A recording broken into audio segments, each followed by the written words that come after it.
Okay, you're welcome back to our tutorial. In this particular video, I'm going to be showing us how we can, you know, construct our phylogenetic tree or relationship between our novel organism or just sequenced organism, with the data bank or with other organisms that has already been known before. This is actually very important. For instance, you are working on a particular project and you just sequenced a particular gene from a particular organism.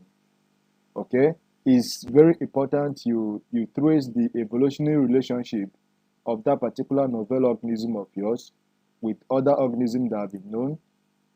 It's possible your organism have a particular characteristics.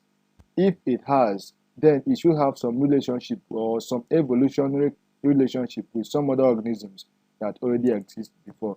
Okay, so how do we perform this? One of the way to reveal this relationship is through the construction of what? An evolutionary tree, okay, which is what? The phylogenetic tree, okay, as we're going to see in this particular tutorial. Okay, to quickly do that, I will have to pick my sequenced gene, okay, assuming I've sent it for molecular identification and they have sequenced the gene for me. I already have my sequence, my FASTA sequence. That is all I need to find this phylogenetic relationship, okay? So I'll simply go to my database, which is NCBI. I've already introduced us to NCBI, okay? So if you haven't watched that, go and watch that particular tutorial on introduction to NCBI. So I'll have to click this first option, okay? You have to be connected to the internet, of course, to be able to access these functions, okay? So I will simply scroll down. This is the interface, the NCBI homepage, as I've explained before. Okay, to perform this duty or function I just mentioned, I'll have to remember there are diverse ways. Your ability to navigate this particular NCBI page, tells a lot about how good you are in it. So you mustn't follow a particular trend. The only thing is know what you're looking for, okay, and how to get there. So to perform this, I'll have to go to the homology, okay. I'll go to the information stored on the homology. That is where I'll pick what I'm looking for, okay. The homology has loaded, okay, and this is the homology, okay. At your own leisure, you can read a lot about all this depending on what you want to pick out here, but my interest is in the genome, okay. I want to find the genome relationship with most other organisms that have already existed before with what I have, okay. So I'll simply go to Genome Blast, okay. If I click on that, it will load and it will bring up this page for me, okay. This is basic local alignment search tool. That is what we call BLAST, okay. We usually use that to relate what we have to so many others in the database. It's a way of searching the entire database to see their relationship with what you have, okay. This is what I have. I want to carry out a nucleotide blast, okay, because what I have sequenced is my gene, okay, my nucleotide, okay, the codings there. So I'll go to my nucleotide blast. If I click on that, it will load this for me, okay. It will load this for me. Once it loads this for me, as you can see, the first entry here is enter your sequence, your ascension number or the FASTA sequence, okay. For now, I don't have my ascension number. I just got my gene sequenced, okay. I just got the organism identified, okay. I've got the sequestered nucleotide.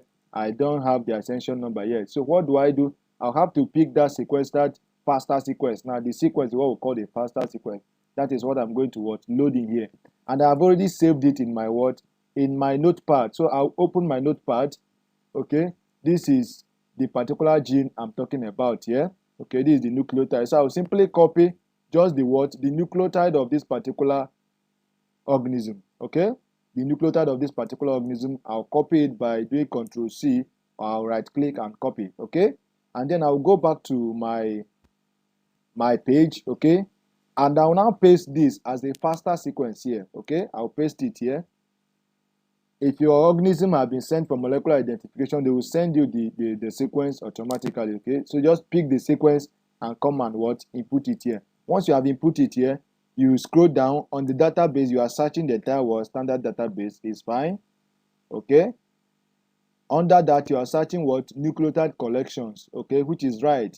Depending on what you're searching, you can search. If it's on protein, you'll be searching on PDB and the rest. Okay, so we are searching on nucleotide collection. And then as we still go down, okay, this is program selection. We are selecting highly similar sequences with what we have. Okay, this is a mega blast. We are searching for the high similar sequences. Then after this selection, if I want this blast to open in another file, okay, in another page, I'll simply click show in a new window. Okay, which is fine. Then I'll blast it. Okay, it's loading.